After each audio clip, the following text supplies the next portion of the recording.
Hey now, we are getting over, and I am the Silver King, Adam Silverstein, here to lead you through these hard times. Data with episode 432 of your favorite professional wrestling podcast. That's right, Getting Over is back once again, and we are here to break down everything that happened over the last week in the world of AEW and NXT. AEW still a far way out from its next pay-per-view, Double or Nothing. NXT, though, quickly building to a Spring Breakin television special coming next week on Tuesday night, and then still building from there for NXT Battleground about a month away. As you can tell, plenty to discuss on today's episode. We're not going to waste any damn time getting into it, so allow the Silver King to start with a reminder that this podcast is all about the five. So please do not forget to head on over to Apple Podcasts and Spotify. Drop those 5-star ratings on Apple. You can leave a 5-star written review. And if you do, we will read it live right here on the show. Also, don't forget you can support the Getting Over Wrestling podcast and become an official Getting Overhead by remembering a simple mantra. I happen to love the number 5. You can go over to buymeacoffee.com/gettingover. You can also find the link in our Twitter bio at Getting Overcast. Become an official Getting Overhead, get exclusive audio posts, interaction, and a lot more, all through buymeacoffee.com/gettingover. The membership is growing rapidly. We love giving you guys those news posts, the extra episodes. We're breaking some news over there as well. Every reason in the world to join us and become an official Getting Overhead. One more time, buymeacoffee.com/gettingover. And lastly, don't forget to follow us on Twitter at Getting Overcast for episode drops, news, analysis, highlights, and so much more throughout the entire week. Once again on Twitter at Getting Overcast. Now, as it is the AEW and NXT show, we have both brands to discuss, and we're going to do that starting right now. We are going to open up with NXT this week just because we actually have a lot to discuss with AEW, so that's going to be the second half of the show. As always, there are timestamps in the episode description, so all you need to do if you want to jump around, whether because you only watch or follow one brand or the other, just find the timestamps in the episode description and you can move to that section of the show. But as always, I hope you listen to the entire thing. So as I said, we're kicking off with NXT, and I wanted to say this before we actually get into Tuesday night's show. You know, NXT is not for everyone these days, and there are developments in NXT that annoy me each week, as you guys frequently hear when I break it down. But I gotta say, Shawn Michaels is probably doing the best job of booking consistently pleasing, entertaining wrestling on a weekly basis. Like, sure, the quality differs per episode, as it will with any program, be it wrestling or otherwise, but never by a drastic margin. There's almost never a terrible episode of NXT. Plans don't change, usually, unless injuries occur. The storytelling makes sense, even if it's not to your taste. And I just finished watching NXT on Tuesdays without the frustrations, unlike how I sometimes feel watching other shows, be it AEW or WWE main roster. So credit to HBK and the creative team over there for what they're doing in the Performance Center. They are developing talent. They're not only getting them ready for the main roster, they're consistently improving the work that they're doing on NXT, which is really the entire point of development. But you can see it happen on a week-to-week basis, and that was very clear on this Tuesday's edition of NXT. So let's get started with the main event. It was the Grayson Waller Effect show with Carmelo Hayes as the guest. Backstage earlier in the night, Waller was excited that Melo would be his guest, while kind of reiterating in a purposefully annoying American accent that the unsanctioned match loss against Johnny Gargano did not count. He also had a gold boot ready for a shoey for when he wins the title. Now, like I said, this was the final segment of the show. Melo gave Waller credit for getting into the main event despite always losing. Waller said he's as big a star without the title as Melo is with one. Melo said Grayson's not that guy, and then he went to show off all of his accolades on the big screen, only to reveal he actually has none.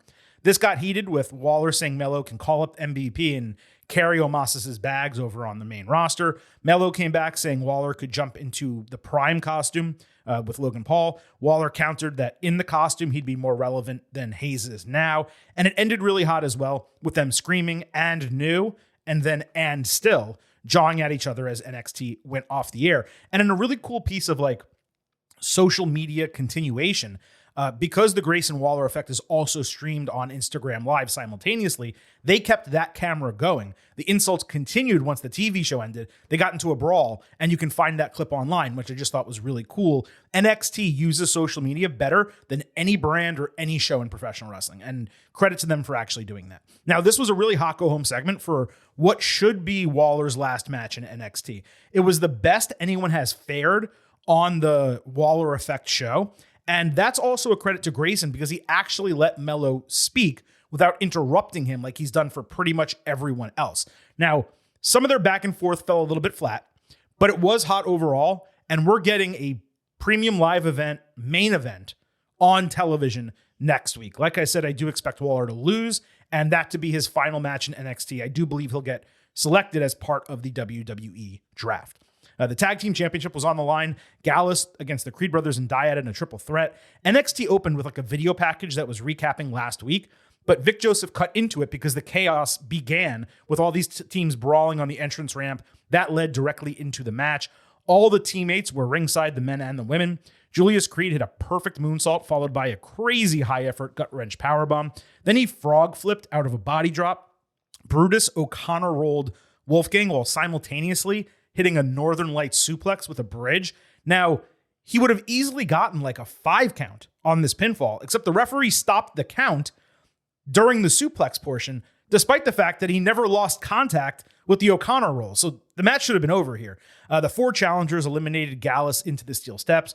Dyad had a double team rolling slam on Brutus, but Julius countered with a double suplex. Ava distracted, allowing Dyad to hit a throat punch, only to get confronted by Ivy Nile. But Jagger Reed got pushed off the top rope, knocking Ivy down. The Creeds connected with the Brutus bomb, but Julius ducked out of the ring to check on Ivy, and Gallus took advantage with their flying knee helicopter finisher to Brutus to retain the titles. This was an incredibly hot, 16 minutes to open NXT, the brawl, and the match. I went 3.75 stars and a B+, and the only fault was really the finish. Julius came across like an absolute moron, being seconds away from a title win, only to go and check on Ivy, who not only didn't take any serious punishment, he saw it happen, but she can obviously hold her own. So I just hate when baby faces look that dumb. It was one thing for Matt Riddle on SmackDown last Friday to have the ability to win the match, but instead he decided to take out the Usos on the ramp because he saw they were coming down and were going to interfere in the match. There was no interference coming. It was literally just Ivy being knocked down outside, and they were ready to win that title. So it's a totally different situation. But I will say again, this did kick off NXT with a bang. Roxanne Perez fought Zoe Stark. Roxy cut a promo on Zoe saying she's weak because she preys on those weaker than her, and her character, Roxy's character, will triumph over Zoe's talent. This also started really hot. Stark caught Perez cold on a tope suicida, dropping her face first into the apron. Perez countered a seesaw by jumping onto the middle rope and hitting a flying Fez press, followed by a tope suicida outside.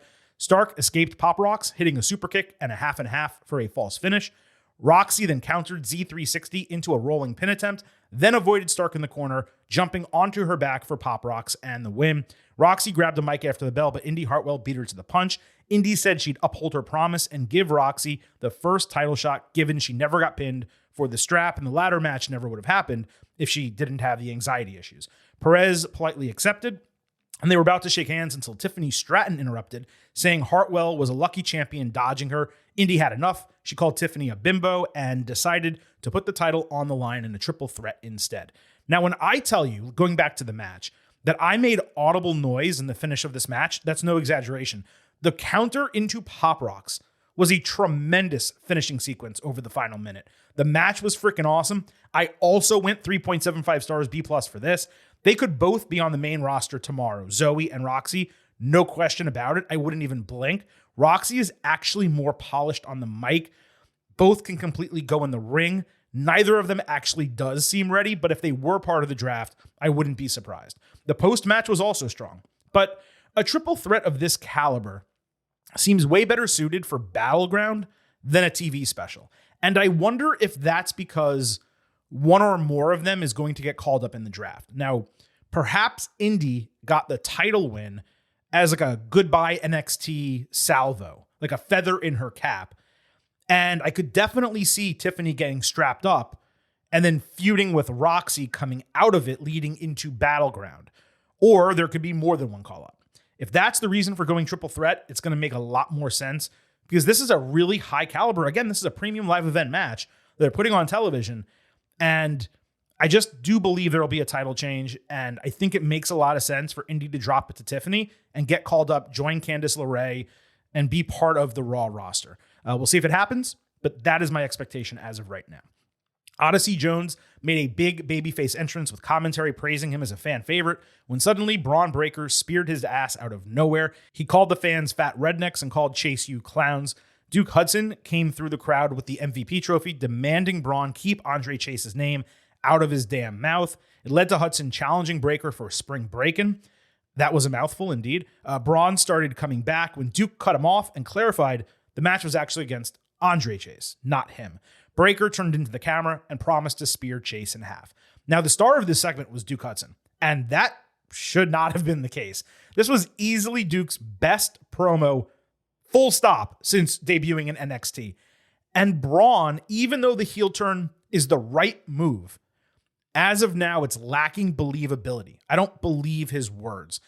Like I said, it's fresh. He's learning. That's the entire point of developmental and the entire reason why we've been saying for months that he needed to stay in the Performance Center.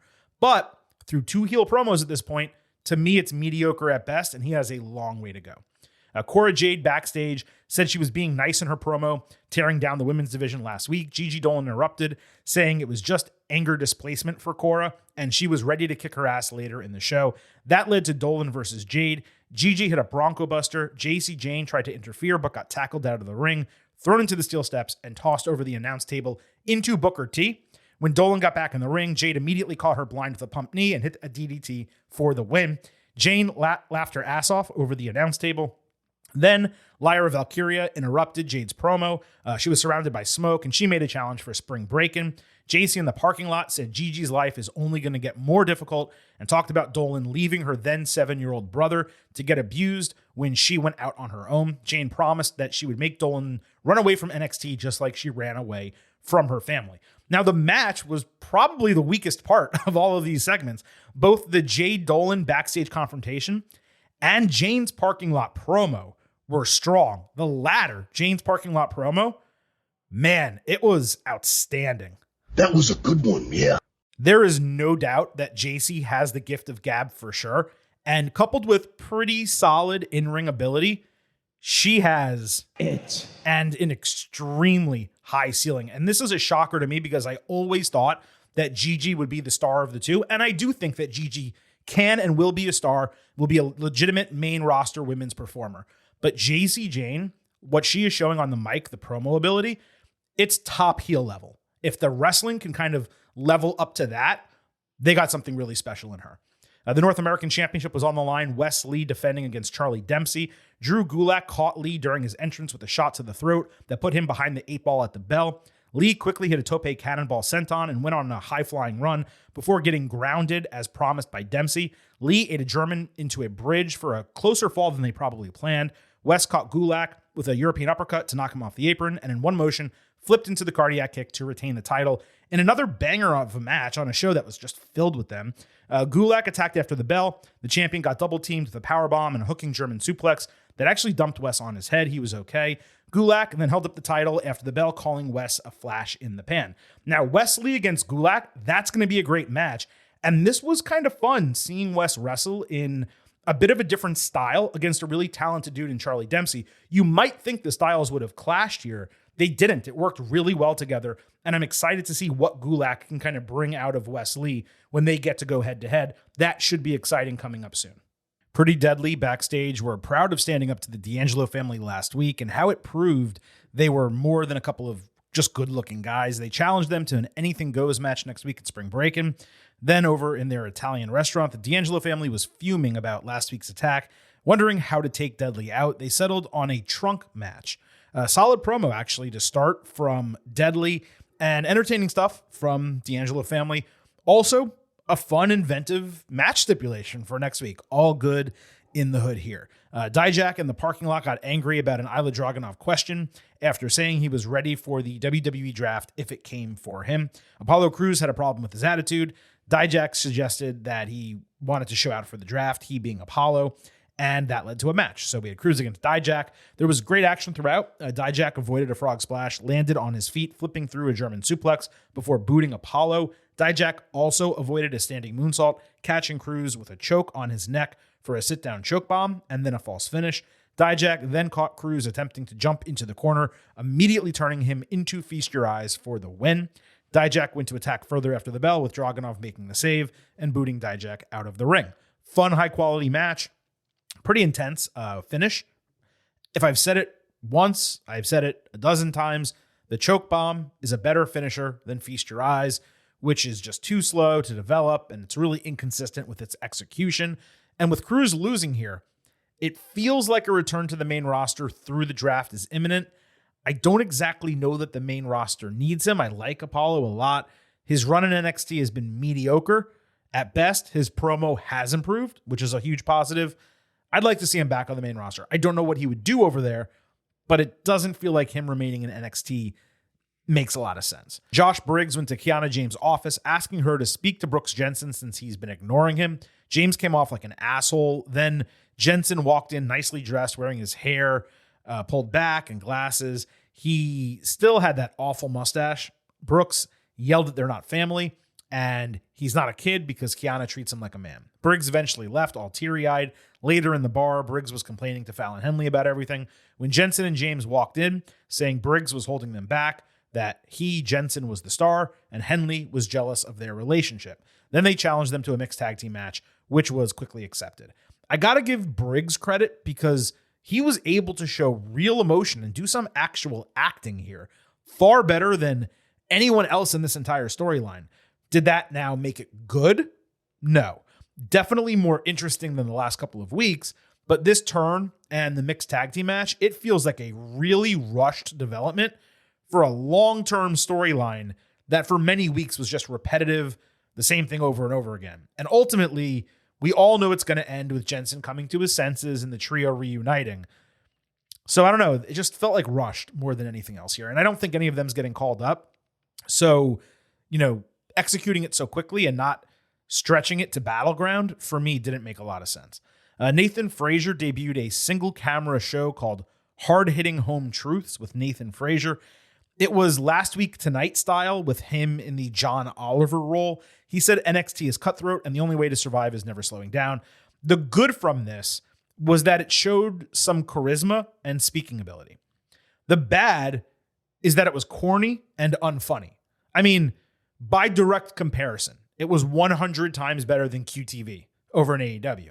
But just as I said with QTV, it is fine to do a comedy segment like this, but it has to be funny.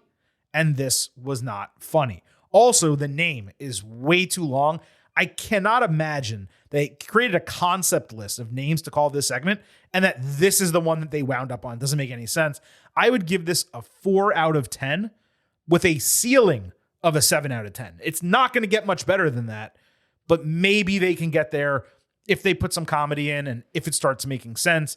They need to do something with Frazier. You can't just be oh wow, really talented high-flying guy who's super fast in WWE. They have enough of those in NXT. He needs to separate himself from the pack. I don't know that this is it, but better to try it than not do anything. Noam Dar fought Miles Bourne. Dar caught Bourne with a knee under the jaw, rolling elbow, and the Nova Roller for the win. It looked like Bourne may have hurt his knee during the match, but until that point, he was impressive athletically. And I'm not sure if I've mentioned this before on the show, but Bourne is deaf from birth, and his life story is actually pretty incredible, going from amateur wrestling to WWE. Something he looks like Randy Orton too. It's going to be cool to follow his journey. I do suggest Googling his name and reading more about him. Mr. Stone was finally walking out on Von Wagner backstage last week after Wagner lost to Ilya Dragunov in that match. Wagner begged him to stop and finally agreed to open up, saying he always wanted to be in WWE and his dad was one of the Beverly Brothers. Stone said that's a good start and decided to stay with him. And this was just super frustrating. It seemed like this was actually going somewhere with Stone moving on, maybe to the main roster. Wagner doing something different. And instead, we're right back in the same pairing, making the stipulation of the match last week completely meaningless. Even if Vaughn embraces this whole idea of opening up and they try to make him a babyface, how exactly is that going to get him over? I just don't think it's going to. It's got about as much chance of getting over as Orange Cassidy. Market zero. Axiom, in a cartoon promo package, said he only sees Axiom, not the man inside, when looking in the mirror. He said Scripps thinks that he is Axiom's arch nemesis, but he's not, and Axiom is ready to take care of business. The graphics were more impressive than the promo or the content here. Eddie Thorpe backstage put over his struggle to prepare himself for the NXT challenge. Damon Kemp interrupted, saying he was impressed while evaluating him last week, which kind of confused Thorpe because he didn't say anything else. It was interesting enough as a confrontation, but again, really not much to it. Sol Ruca and Danny Palmer were doing a TikTok when Hank Walker gave Tank Ledger a huge introduction to the Performance Center, excited that he is now officially an NXT superstar. Ledger pumped up Palmer, saying her debut would go just as well, and she was really excited for it in a couple of weeks. Even though this was in kayfabe, it was cool to get like a fake behind-the-scenes look at the PC trainees getting the TV push and the way they kind of react to it. I would love if WWE went back and did like a Breaking Ground series or something similar on Peacock, because number one, that was good shit back in the day. Number two, with the NIL program, they're actually taking people who are known from college sports and putting them in the Performance Center. And the idea of being able to do a semi-reality show about that, I think would be very interesting. And lastly, there was a quick vignette of Obafemi tossing stuff like kegs and furniture all out in the field. He's the third making their TV debut soon, along with Ledger and Palmer. It was kind of a corny vignette, but what really matters is the way the guy looks in the ring and if he can cut a promo, and we'll find that out sooner than later. So that was NXT this week. A lot of good, as you can tell, some really interesting stuff. And I think the card for Spring Breakin is exceptionally strong. Both title matches are really strong for the men's and women's NXT championships. And I already kind of discussed with you some people who it seems like are going to get called up to the main roster.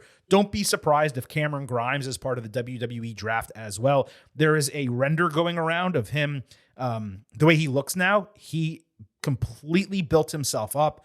And if you want to talk about looking like a WWE superstar, he looks like a WWE superstar. It almost looks like it's an AI-generated image, but it's apparently really him. So Cameron Grimes, Indy Hartwell, Grayson Waller, Pretty Deadly coming out of Spring Breakin' could be another team that loses and gets called up.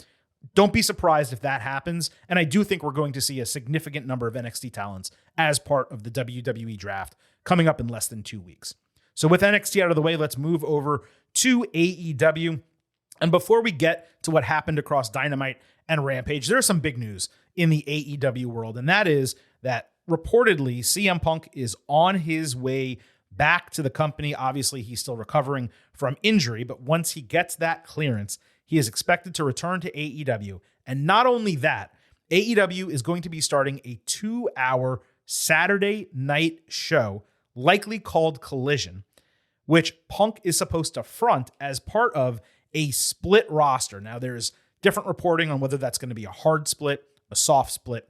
Doesn't really matter. AEW, in at least some way, is going to split its roster to placate Punk and people who don't want to work with him by having a significant portion of their talent be, I guess you could call it, exclusive or more exclusive to the Saturday show, and others be more exclusive to the Wednesday show. So very much doing a Nitro Thunder situation where they're going to seemingly use Punk as the impetus for people to watch the new Saturday night show, which is supposed to be called Collision.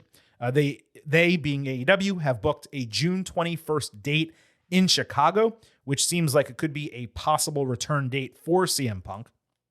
Now, that is going to be a Wednesday, which doesn't exactly align with the split that we're talking about, but perhaps that's a show where certain people are not on and Punk is, and he comes back there and then they do the Saturday show. Who the hell knows? Look, we spent some time on this last episode talking about CM Punk and potentially his return to AEW. And I do hate repeating myself, but this is just mind-boggling business to me. CM Punk is someone who was involved in a situation where coworkers were assaulted. This after he publicly tore apart the company and its executives and completely shit on his boss who was sitting next to him, allowing it to happen, doing nothing the entire time. Punk just 2 weeks ago made that Instagram post throwing out further insults, even though he quickly deleted it. He cost AEW money. He killed their momentum at a key juncture for the company. Momentum that they're only just starting to reverse. And some would say they still have not reversed it given their ratings. Though, of course, the Wembley show is getting a lot of attention, and that should do well for AEW this summer. Now, Tony Khan has a love affair with Punk. He was his number one pick in terms of talent to start a wrestling company with before AEW came into existence, before the Elite, and way before Jon Moxley. So there is an inherent bias and tolerance there from Tony. But at some point, you have to be a boss. You have to stand up for yourself and for your company and for your other employees, or in this case, talent.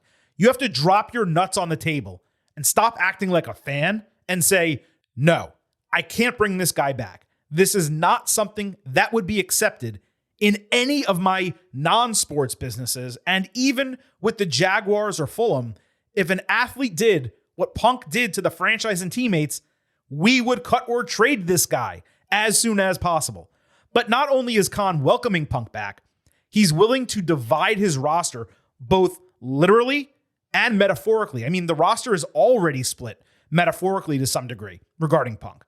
And he's going to put that into reality so he can take this asset that he cannot live without, dump him on a Saturday night show. We'll talk about the merits of that in a little bit.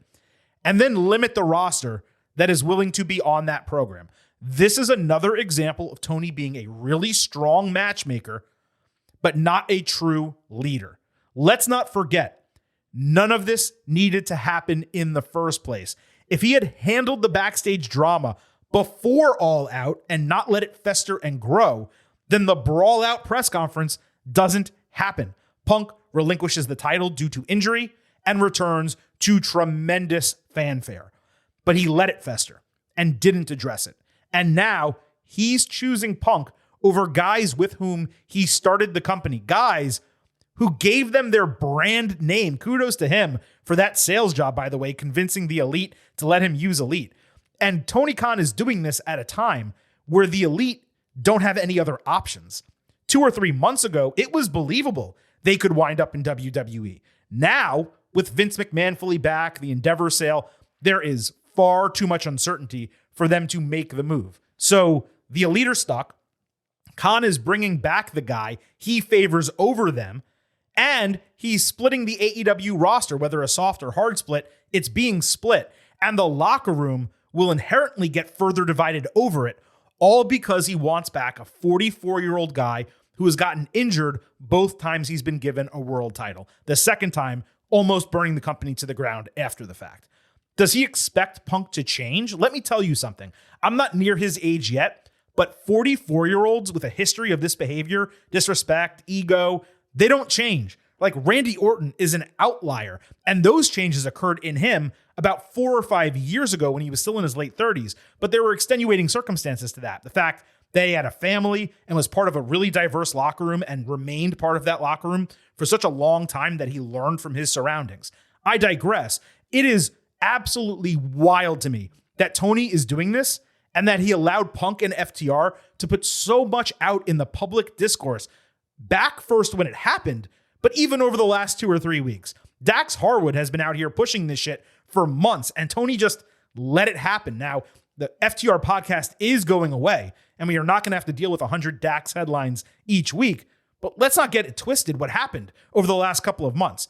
Now, as for the Saturday show, look, Rampage is a piece of shit each week, plain and simple. If they cancel Rampage and go with this show, which seems like it's going to be called Collision, then I can buy that move. It's a better time slot, an old school wrestling night, all of that. But I don't think they're canceling Rampage, which means AEW will have as many hours of TV as WWE's main roster when it comes to in-ring action.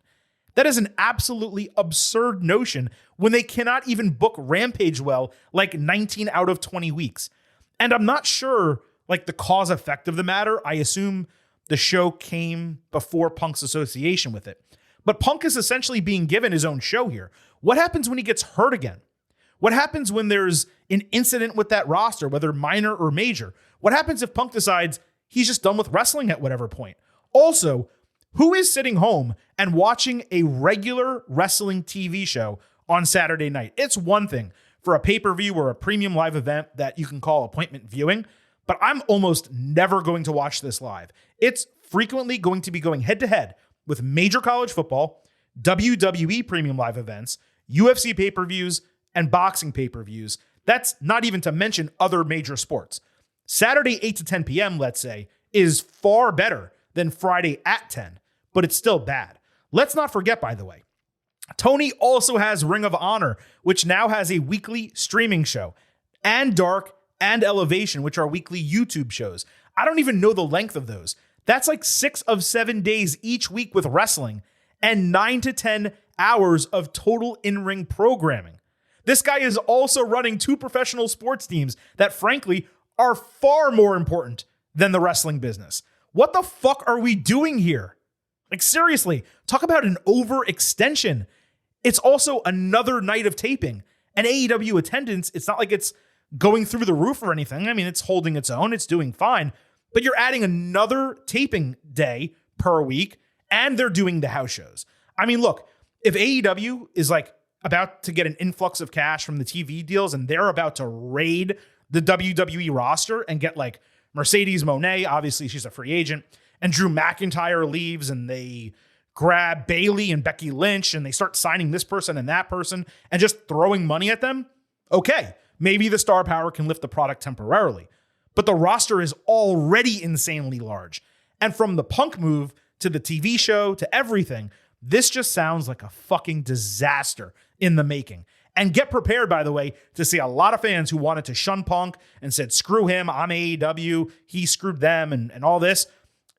I don't want him ever returning to wrestling. I don't care about him anymore. They're going to change their tunes and cheer for him real quick. It is times like this when I do the podcast that I wish Chris were here so I could catch my breath before actually moving from this into the wrestling itself.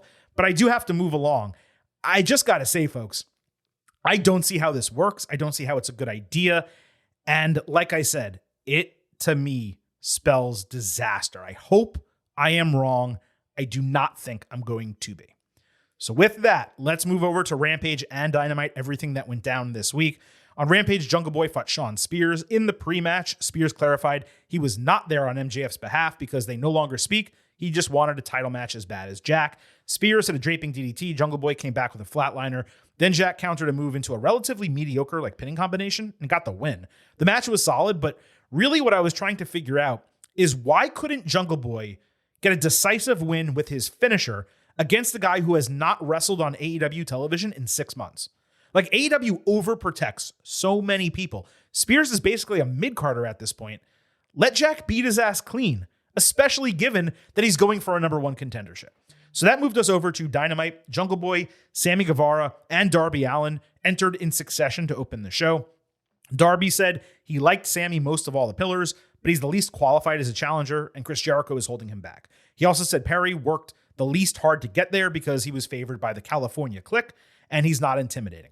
Jack said Darby is a bad role model who people dislike and is using wrestling as a fallback to skateboarding. He said he also respected Sammy the most, but he's also a scumbag piece of shit.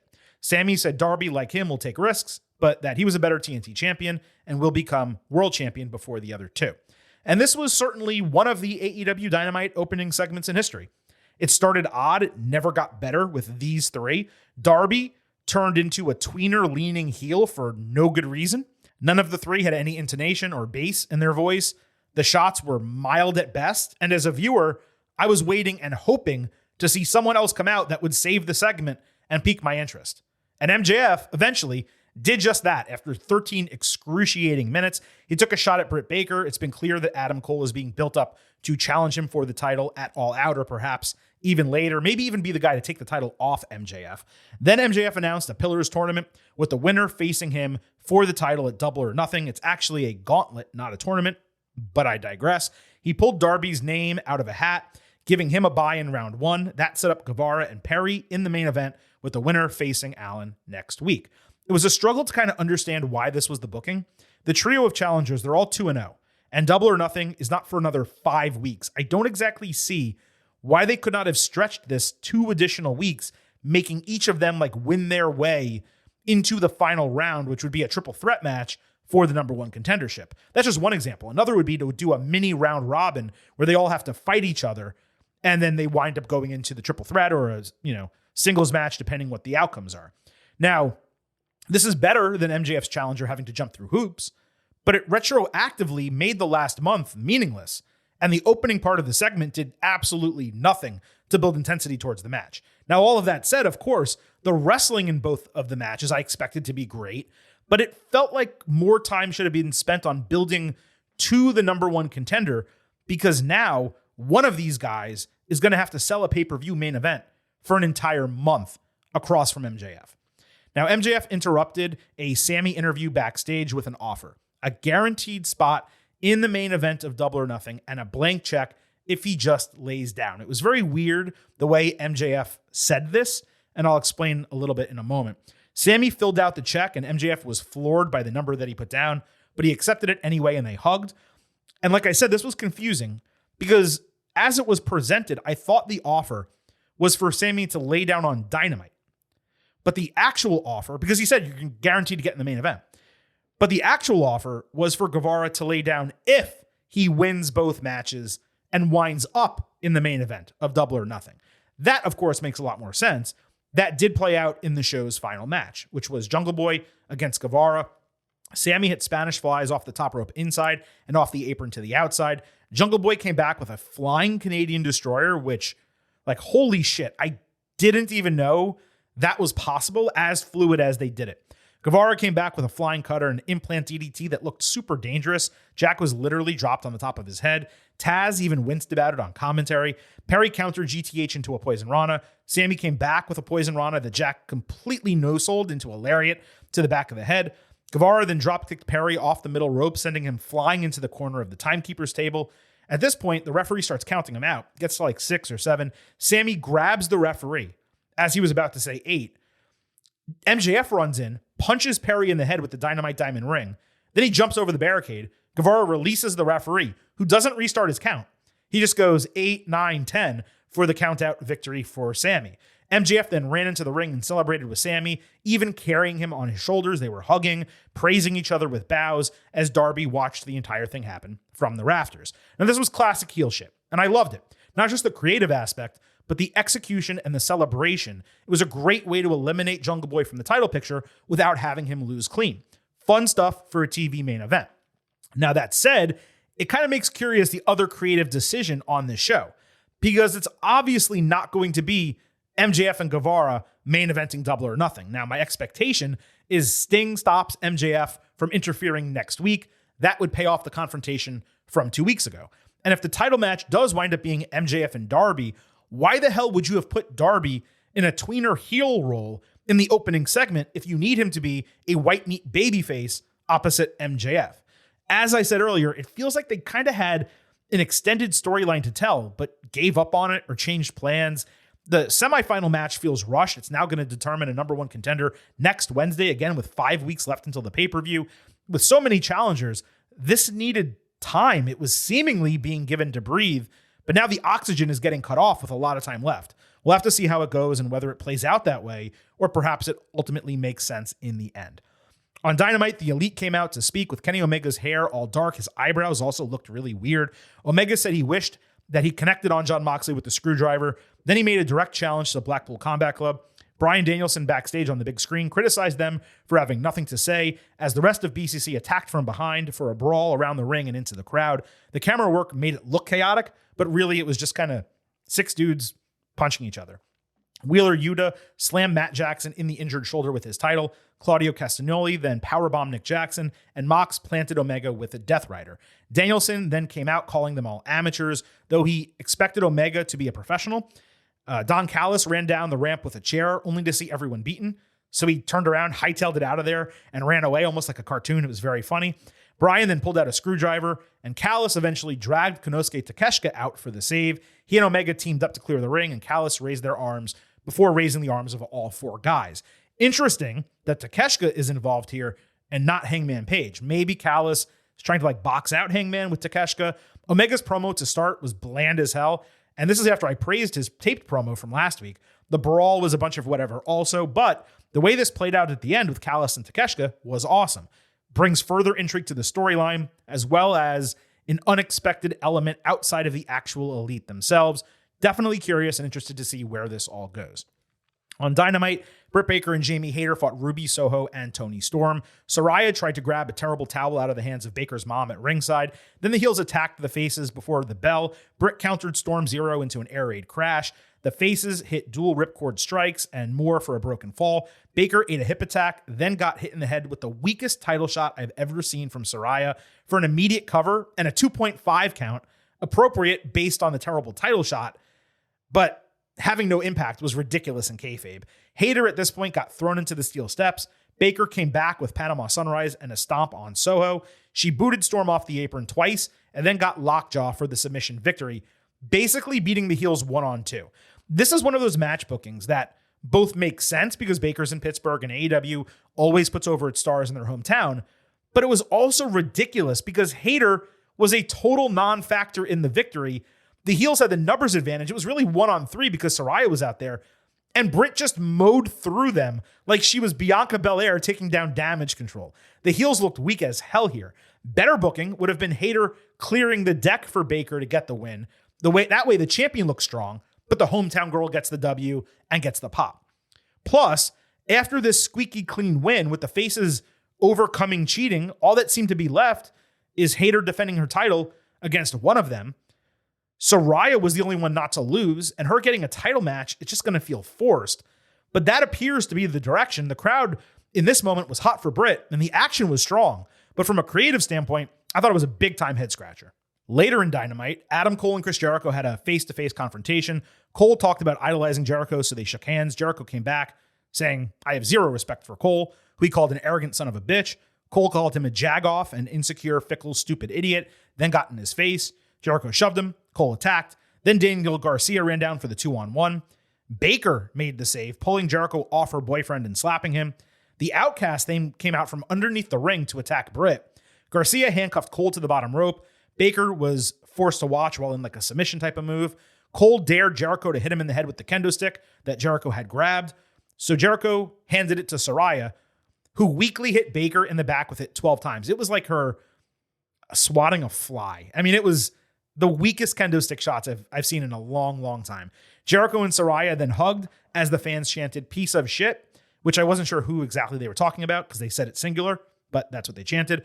Cole cried, telling Britt, "I'm sorry." And as she was getting beaten during this segment, Baker at one point used his real name, Austin. My primary question: where was Jamie Hayter? Her best friend was getting beaten down by a group and she was nowhere to be found. Now, I presume the explanation could be that she was selling the stair shots from the women's match, but that's quite extreme of a sell for like a run-of-the-mill happening. People get thrown into the stairs all the time. Also, where the hell was Keith Lee? Like, Adam Cole had his back. Keith Lee, F you, Adam Cole, doesn't care. Now, in terms of the rest, I didn't love it. It felt paint by numbers. Neither Jericho nor Cole had a legitimate reason to dislike each other to this degree. And it came across as like name calling for the sake of name calling. The concept of Baker running out to Cole's aid, that was unique. But Saraya being the primary attacker, you would think she would be attacking Jamie Hayter to set up a title match with her. Instead, she's attacking Baker, who she already fought, and that was over. But again, she was so weak when using the weapons, like the kendo stick shots were shockingly bad. Also, Jericho not pulling the trigger on taking out Cole, that's really weak for a heel who had his rival handcuffed and prone, ready to just be eliminated. If anything, you do a kendo stick shot like to the neck, you sell it as Cole needs to get checked for concussion symptoms again, and yeah, he's okay and he's able to fight him at Double or Nothing. This definitely added heat to both feuds, don't get me wrong. And I do like crossover storylines. But I'd say this was more successful for the women than the men. Cole Jericho feels forced, as does the concentration on Cole and Baker due to like All Access and them being pushed to the front of AEW once again. This also absolutely killed the crowd for the remainder of the show. On Dynamite, Wardlow backstage said he liked having a horseman at ringside with him in the past, so he reached out to another to help him on Dynamite, with Arn Anderson stepping into the picture. Arn suggested Wardlow consider starting his own group because Tully Blanchard is a great checkers player, but he, Arn, is a great chess player. This pairing for me hit. And my take here was if Wardlow goes on to win the title, this could help legitimize him, putting a group around him, especially if you use the right people. Now, bringing back like FTR and another singles babyface, that would provide some familiarity from the Pinnacle and then a new look as long as that fourth person is a big name. But really, there was not a indication that they're actually going to move forward with the group. For now, it does just seem to be Arn and Wardlow. So we had the TNT title match, Powerhouse Hobbs against Wardlow. This was mostly dominated by Wardlow, hit a swanton bomb and a couple German suplexes. Miss Hancock, the QTV woman pretending to be her, jumped on the apron as a distraction, allowing QT Marshall to hit the diamond cutter on Wardlow. Hobbs followed with a spinebuster for a near fall. QT got in the ring screaming, so Arn got into the ring and pointed his Glock at him, his hand Glock, which had QT running scared up the ramp because he's scared of a finger gun. Then Pentagon was randomly on the ramp for a super kick. QT rolled himself back into the ring and ate a DDT from Arn Anderson. It was like an entire interlude in the middle of the match. And yeah, they prefaced the interlude because they did show video of QT punching Arn like 2 years ago at some point during the show. I digress.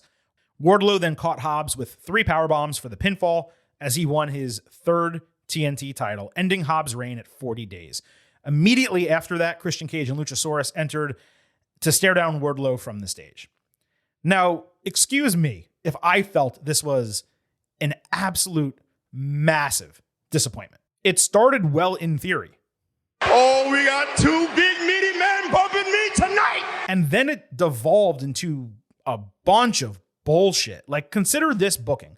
They had Wardlow lose the TNT title after 3 days due to a screw job, so Hobbs could have a 1-month title reign as part of a bad comedy group with QT Marshall.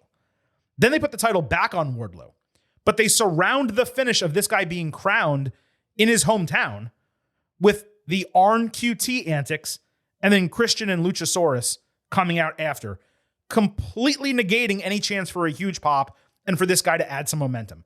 I legitimately do not think this feuder segment could have been booked worse. It was a travesty in terms of giving Wardlow momentum.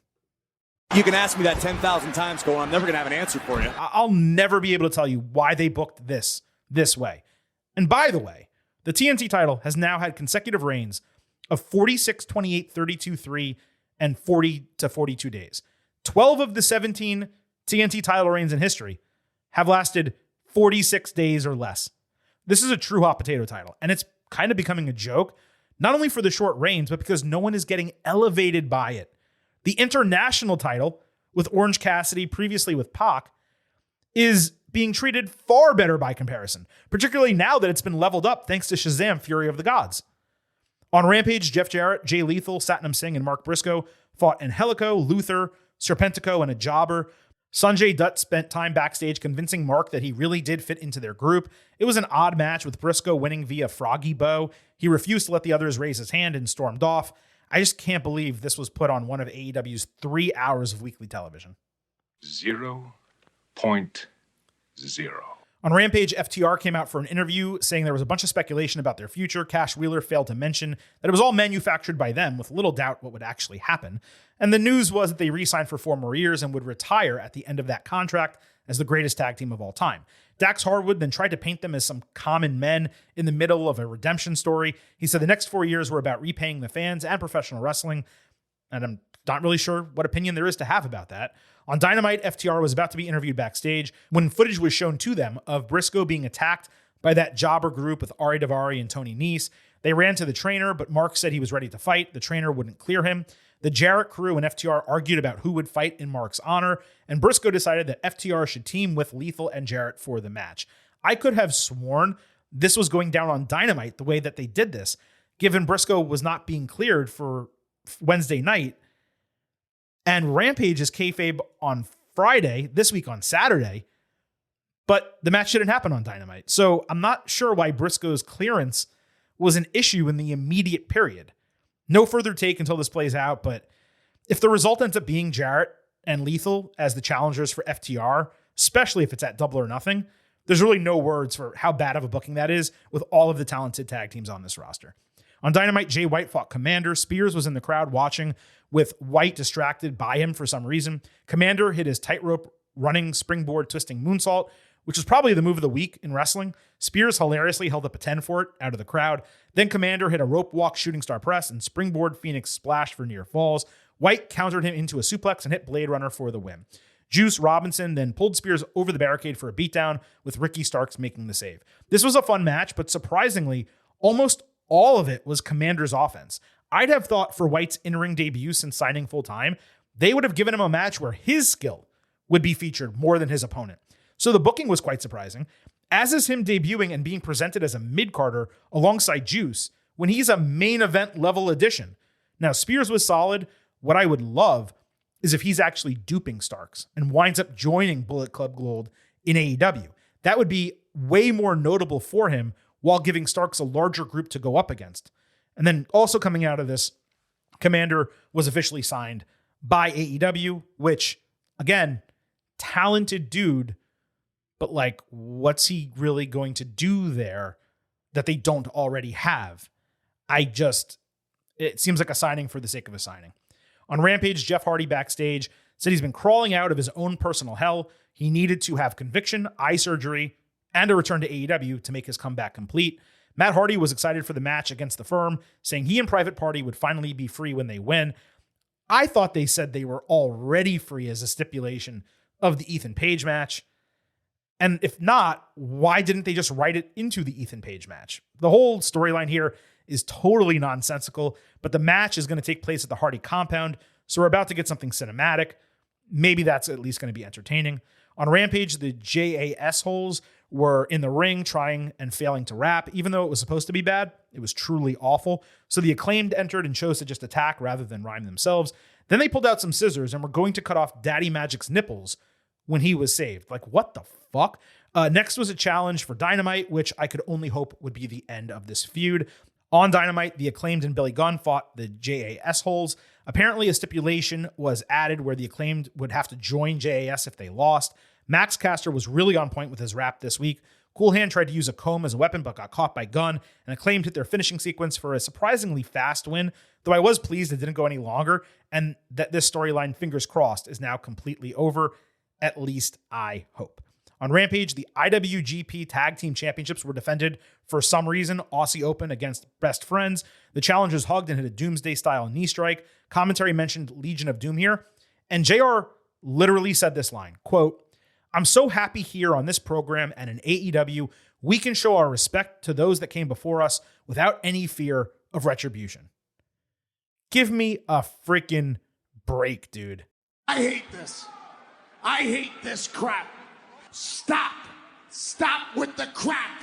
Chuck Taylor ate a pull-up pile driver and the finisher for the title retention. Fine match. I couldn't find a reason to care much about it, though. And lastly on Rampage, Taya Valkyrie fought Emi Sakura. There was definitely some meat slapping in this match. Taya hit a spear and Road to Valhalla for the win in 8 minutes. Jade Cargill unstrapped her heels to fight, but Layla Gray attacked instead, only to immediately eat Road to Valhalla herself. Then Jade stepped up and they exchanged blows, only to take a brief 2-on-1 attack and eat Jaded. Taya, of course, was the one to do that. Mostly the same thing, different week. We need Chris Statlander back as soon as possible so this title reign can end and we can get something fresh, because this is just killing me on a week-to-week basis. And folks, that was the week in AEW and NXT. Plenty to discuss. As we said, we will be back, of course, next week with your NXT Spring Breakin recap and the results of a Dynamite that's actually not going to be that far from my house. Unfortunately, it's the night before the NFL draft and I'm unable to go. I have work and I need to get some sleep that night. But man, they're coming to Sunrise, Florida, which is the closest local arena that they would actually play. I was really excited to go, not going to be able to make it. Another try and fail to actually go to an AEW show. But I am excited to see what they do on that show. And I hope they make me regret not being able to attend, but we will see next Wednesday. Nevertheless, tons coming. Same bat time, same bat channel next week on our upcoming NXT and AEW show. Between now and then, of course, we will be back on Tuesday with our latest WWE edition of the Getting Over Wrestling podcast. On that show next Tuesday, we will have a WWE mock draft, as well as, of course, recap everything that goes down across SmackDown and Raw. On the way out, the reminders as usual, follow us on Twitter at Getting Overcast. Don't forget, you can support the show and become an official member, a Getting Overhead, if you will, by going to buymeacoffee.com/gettingover and choosing the membership option. Exclusive audio, news posts, and plenty more all over there. You can also find the link in our Twitter profile at Getting Overcast. And one final reminder that the Getting Over Wrestling podcast It's all about Defy. So head over to Apple Podcasts and Spotify, drop those 5-star ratings on Apple, take a little extra time, leave a 5-star written review, and if you do, we will read it live right here on the show. Thank you all for listening. Once again, I hope everyone has a beautiful weekend. We will see you back here on Tuesday. At this point, it is time for the Silver King to sign off and leave you with just 3 final words. Bye for now.